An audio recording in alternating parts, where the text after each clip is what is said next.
than 2/3 of children report at least one traumatic event by the age of 16. That's according to an article published in JAMA Psychiatry.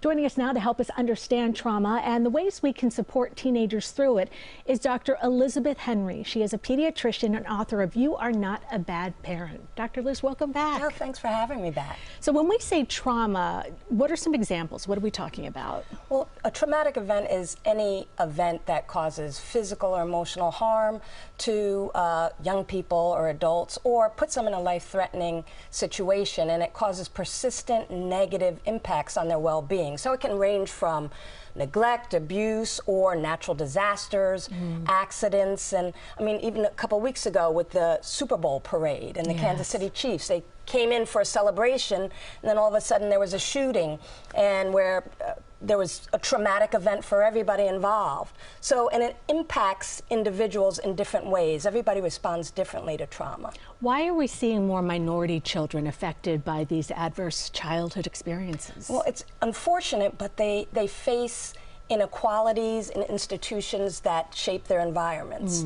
And many of them live in urban areas or in areas that are geographically isolated with limited resources, exposure to violence, and they face poor health care, education, and housing. So they have poor quality resources.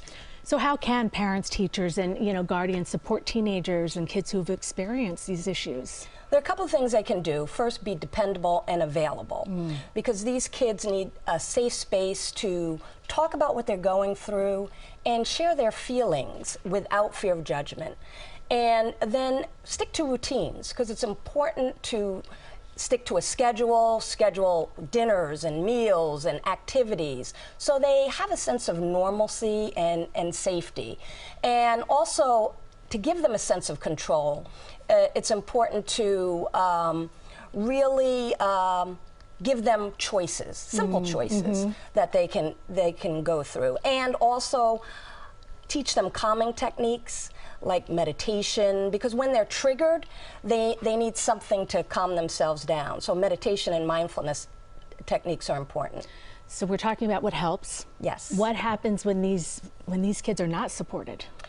Well, when they're not supported, which actually is predominantly what is happening in these urban areas and unfortunately with minority children, the signs and symptoms that you see, which is withdrawal, which is acting out, inattention, is misinterpreted as willful disobedience.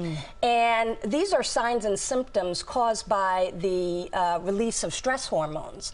And instead of dealing with the source, they're reprimanded, they're suspended, they're often put in juvenile detention centers, and there's a loss of a lot of potential and possibility rather than dealing with the source of the trauma and giving them the support they need. They're just isolated, which makes matters even worse. So how do you think we change that?